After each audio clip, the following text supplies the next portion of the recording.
नमस्कार दोस्तों, चलिए जानते हैं झारखंड की 50 फटाफट बड़ी खबरों को सिर्फ 10 मिनट में। लेकिन उससे पहले आप यह वीडियो किस जगह से देख रहे हैं हमें कमेंट में जरूर बताएं। पूर्व मुख्यमंत्री रघुवर दास ने खान और खनिज विकास एवं विनियमन यानी एमएमडीआर एक्ट में संशोधन के मुद्दे पर हेमंत सोरेन सरकार पर तीखा हमला बोला है। उन्होंने आरोप लगाया कि राज्य सरकार की नीतियों के कारण झारखंड संसाधनों की लूट का केंद्र बनता जा रहा है। रघुवर दास का दावा है कि नीतिगत बदलावों से राज्य के राजस्व को भारी नुकसान पहुंच रहा है और बिचौलियों को बढ़ावा मिल रहा है। इस बयान के बाद प्रदेश की राजनीति में नया उबाल आ गया है। पूर्व केंद्रीय मंत्री सुबोधकांत सहाय ने पूर्व मुख्यमंत्री रघुवर दास के आरोपों पर जोरदार पलटवार किया है। उन्होंने कहा कि रघुवर दास के बयान राज्य की छवि को माइक्रो लेवल पर नुकसान पहुंचा रहे हैं और इससे निवेश के माहौल पर नकारात्मक असर पड़ा है सकता है। सुबोधकांत का दावा है कि मौजूदा सरकार जनहित और पारदर्शिता के साथ फैसले ले रही है, जबकि विपक्ष आधारहीन बयानबाजी कर जनता को भ्रमित करने का प्रयास कर रहा है। इस बहस से राजनीतिक सरगर्मी बढ़ गई। डुमरी विधायक जयराम महतो के समर्थन में छात्र नेता देवेंद्र नाथ महतो सामने आए हैं। पुलिस एसोसिएशन द्वारा दिए गए अल्टीमेटम का जवाब देते हुए देवेंद्र नाथ महतो ने कहा कि संबंधित थानेदार ने विधायक की कॉल रिकॉर्ड करके उनकी निजता के अधिकार का हनन किया है। उन्होंने मांग की कि मामले में पुलिस अधिकारी अपनी गलती स्वीकार करें और माफी मांगे। इस विवाद के बाद पुलिस एसोसिएशन और स्थानीय नेताओं के बीच तनाव और अधिक बढ़ता दिख रहा है।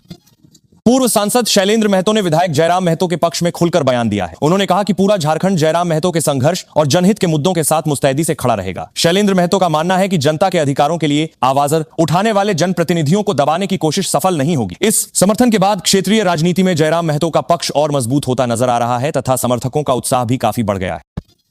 पड़ोसी देश नेपाल में भारी बारिश और जल प्रलय का असर अब झारखंड के साहिबगंज जिले में साफ तौर पर दिखने लगा है। यहां गंगा नदी का जल स्तर तेजी से बढ़कर खतरे के निशान को पार कर गया है। स्थिति की गंभीरता को देखते हुए साहिबगंज जिला प्रशासन को अपनी गंभीरता के बवाल से जानते ही साहिबगंज जिला को दिखने लगा है। अलर्ट पर रखा गया है। तटीय और निचले इलाकों में रहने वाले ग्रामीणों को सुरक्षित स्थानों पर जाने की सलाह दी गई है। वहीं राहत एवं बचाव दल भी मुस्तैद है। नेपाल में आई विनाशकारी प्राकृतिक आपदा और भयावह बाढ़ के कारण रांची के रहने वाले रामप्रसाद लापता हो गए। बाढ़ के पानी में उनके अचानक बह जाने या संपर्क टूटने से उनके परिजनों की चिंताएं बेहद बढ़ गईं। रामप्रसाद के रिश्तेदार लगातार स्थानीय प्रशासन और विदेश मंत्रालय से संपर्क साधकर उनकी सुरक्षित वापसी की गुहार लगा रहे हैं। घटना के बाद से उनके परिवार में गहरा सन्नाटा छाया हुआ है और सभी उनकी खबर का इंतजार कर रहे हैं। रक्षाबंधन के पावन पर्व से ठीक पहले झारखंड सरकार ने राज्य की महिलाओं को एक बड़ा वित्तीय उपहार दिया है। मुख्यमंत्री मैया सम्मान योजना के तहत मिलने वाली सहायता राशि को सीधे लाभार्थी महिलाओं के बैंक खातों में ट्रांसफर कर दिया गया। सरकार के इस कदम से लाखों महिलाओं के चेहरे खिल उठे हैं और वे त्योहार से पहले मिली इस आर्थिक मदद के लिए खुशी जता रही हैं। प्रशासन ने प्रक्रिया को पारदर्शी बनाने का दावा किया। झारखंड सरकार ने गुरुजी स्टूडेंट क्रेडिट कार्ड योजना के नियमों में एक बड़ा और राहत देने वाला बदलाव किया है। अब 15 लाख रुपए तक के शिक्षा ऋण पर लगने वाली 5% मार्जिन मनी की अनिवार्यता को पूरी तरह समाप्त कर दिया गया है। मुख्यमंत्री हेमंत सोरेन की अध्यक्षता में हुई बैठक में यह फैसला लिया गया ताकि आर्थिक रूप से कमजोर छात्र बिना किसी वित्तीय दबाव के उच्च शिक्षा प्राप्त कर सके। छात्र समुदाय ने इस निर्णय का स्वागत किया है। धनबाद के वासेपुर इलाके से जुड़े भगोड़े गैंगस्टर प्रिंस खान के आपराधिक नेटवर्क पर पुलिस और केंद्रीय एजेंसियों का शिकंजा लगातार कसता जा रहा है। विदेशों में बैठकर गिरोह संचालित कर रहे गोपी खान और ऋतिक को भारत प्रत्यर्पित कराने के लिए कानूनी जारा जा रहे हैं और खारा के बाद 2 साल भर से वापर प्रक्रिया तेज कर दी गई। पुलिस अधिकारियों के अनुसार इंटरपोल और विदेश मंत्रालय के सहयोग से प्रत्यर्पण से संबंधित जरूरी दस्तावेज तैयार किए जा रहे हैं ताकि आरोपियों को जल्द अदालत के सामने पेश किया जा सके। भारतीय विशिष्ट पहचान प्राधिकरण यानी यूआईडीआई द्वारा आधार कार्ड में मुफ्त डेमोग्राफिक विवरण अपडेट कराने की तय समय सीमा अब बहुत करीब आ गई है। प्रशासन ने आम जनता से अपील की है कि वे समय रहते ऑनलाइन पोर्टल या नजदीकी आधार केंद्र पर जाकर अपने पोस्ट करीब विवरण अपडेट कराने की तय समय सीमा, पते व अन्य जानकारियों का सत्यापन तुरंत पूरा करा ले। निर्धारित समय बीतने के बाद इस सेवा के लिए नागरिकों को शुल्क चुकाना पड़ सकता है, इसलिए लोग इस जरूरी काम को प्राथमिकता से निपटाएं। जेपीएससी और जेएसएससी की भर्ती परीक्षाओं में सुधार की मांग को लेकर निकाली जा रही छात्र यात्रा गिरिडीह पहुंची। यहां बड़ी संख्या में प्रतियोगी छात्रों और युवाओं ने एकत्रित होकर हुंकार भरी। युवाओं ने स्पष्ट किया कि वे अपने अधिकारों और पारदर्शी परीक्षा व्यवस्था के लिए अंतिम समय तक संघर्ष करेंगे। अभ्यर्थियों का आरोप है कि पुरानी व्यवस्था से योग्य उम्मीदवारों का हक छीना जा रहा है, जिसे अब किसी भी कीमत पर सहन नहीं किया जाएगा। मौसम विभाग ने झारखंड के कई हिस्सों में 30 अगस्त तक भारी बारिश का येलो अलर्ट जारी किया है। विशेष रूप से संताल परगना और कोल्हन प्रमंडल के 6 प्रमुख जिलों में गरज के साथ तेज बौछारें पड़ने और वज्रपात की आशंका जताई गई है। आपदा प्रबंधन विभाग ने आम लोगों से अपील की है कि खराब मौसम के दौरान खुले मैदानों या बड़े पेड़ों के नीचे न रुकें। जिला स्तर पर अधिकारियों को स्थिति पर निगरानी रखने का निर्देश दिया गया है। खाद्य एवं आपूर्ति विभाग ने नए राशन कार्ड धारकों के लिए अनिवार्य ई-केवाईसी प्रक्रिया कराने की समय सीमा तय कर दी है। निर्धारित तिथि तक सत्यापन न कराने वाले कार्ड धारकों के नाम राशन सूची से हटाए जा सकते हैं। विभाग का कहना है कि फर्जीवाड़े नए राशन कार्ड धारकों के लिए अनिवार्य ई-केवाईसी प्रक्रिया कराने की समय सीमा तय कर दी है को रोकने और केवल वास्तविक जरूरतमंदों तक राशन सामग्री पहुंचाने के उद्देश्य से यह अभियान चलाया जा रहा है। कार्ड धारक अपने निकटतम जन वितरण प्रणाली केंद्र जाकर सत्यापन करा सकते हैं।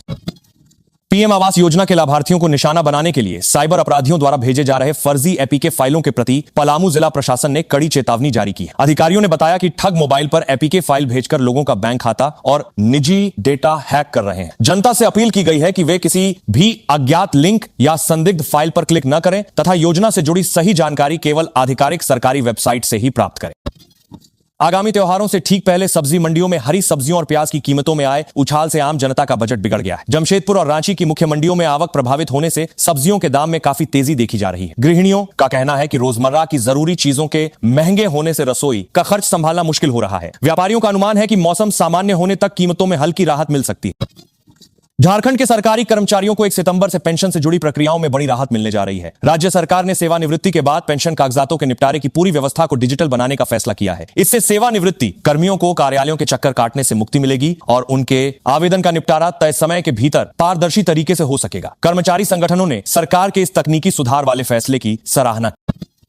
बीआईटी मेसरा संस्थान में झारखंड के स्थानीय विद्यार्थियों के लिए लागू 50% सीट आरक्षण की व्यवस्था समाप्त कर दी गई है। इस नए निर्णय से राज्य के मेधावी छात्रों के इंजीनियरिंग नामांकनों पर सीधा प्रभाव पड़ने की संभावना जताई जा रही। छात्र संगठनों और स्थानीय अभिभावकों ने इस फैसले पर चिंता जताते हुए राज्य सरकार से हस्तक्षेप की मांग की है ताकि राज्य के विद्यार्थियों के हितों की सुरक्षा की जा सके और उन्हें अवसर मिलते रहे।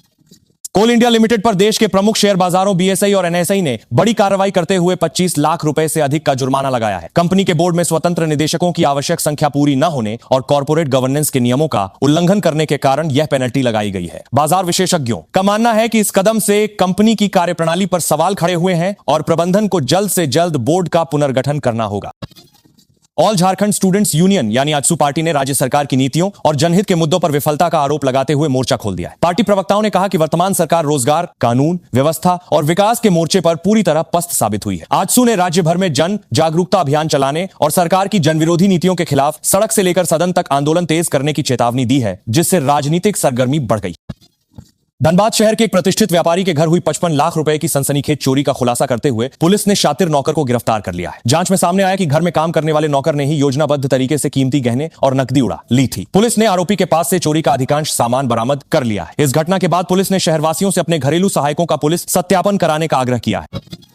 पीएम किसान सम्मान निधि योजना की आगामी किस्त पाने के लिए केंद्र और राज्य सरकार ने किसानों को जल्द से जल्द केवाईसी और भू सत्यापन की प्रक्रिया पूरी करने का निर्देश दिया है। कृषि विभाग के अधिकारियों ने बताया कि जिन लाभार्थियों का बैंक खाता आधार से लिंक नहीं होगा या जिनका सत्यापन अधूरा रहेगा, उनकी किस्त रोकी जा सकती है। किसान अपने नजदीकी प्रज्ञा केंद्र पर जाकर इस प्रक्रिया को आसानी से पूरा कर सकते हैं ताकि राशि समय पर मिल सके।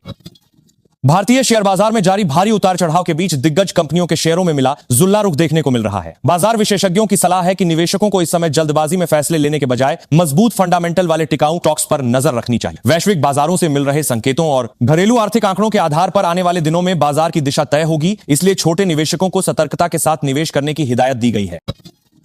पलामू जिला अधिकारी यानी डीसी के नाम से एक फर्जी व्हाट्सएप अकाउंट बनाकर लोगों से संपर्क साधे जाने का मामला सामने आया है। जिला प्रशासन ने तुरंत संज्ञान लेते हुए आम जनता और अधिकारियों से अपील की है कि वे इस तरह के किसी भी संदिग्ध नंबर या मैसेज से सतर्क रहें। साइबर थाना पुलिस ने मामले में अज्ञात जालसाजों के खिलाफ प्राथमिकी दर्ज कर ली है और फर्जी अकाउंट चलाने वाले की लोकेशन ट्रैक करने की कोशिश की जा रही है। झारखंड के विभिन्न जिलों में लगातार हो रही बारिश से कई प्रमुख नदियां उफान पर हैं, जिससे ग्रामीण इलाकों का मुख्य मार्गों से संपर्क टूट गया है। तटीय और जलभराव वाले क्षेत्रों में रहने वाले लोगों को सुरक्षित स्थानों पर जाने के कड़े निर्देश दिए गए। स्थानीय प्रशासन और आपदा राहत बल स्थिति पर पूरी निगरानी रख रहे हैं। ग्रामीणों से अपील की गई है कि वे उफनते नाले और पुलियों को पार करने का जोखिम बिल्कुल ना उठाएं। आने वाले त्योहारों से ठीक पहले खुदरा बाजार में चीनी और सरसों तेल की कीमतों में तेजी दर्ज की जा रही। स्थानीय बाजारों में आवश्यक खाद्य सामग्रियों के दाम बढ़ने से आम परिवारों का महीने का बजट प्रभावित हो रहा है। व्यापारियों के अनुसार थोकन के बजट से लेख सहारण के बाद आपको राजनास गरवा दिया है। मंडियों में आपूर्ति कम होने और परिवहन लागत बढ़ने से यह तेजी आई है। आम जनता ने मांग की है कि प्रशासन बाजार में कालाबाजारी रोकने के लिए नियमित जांच अभियान चलाए। साहिबगंज आरपीएफ की टीम ने पटना एक्सप्रेस ट्रेन में छापेमारी कर अवैध शराब की एक बड़ी खेप बरामद करने में सफलता पाई है। तस्करों ने फलों के डिब्बों में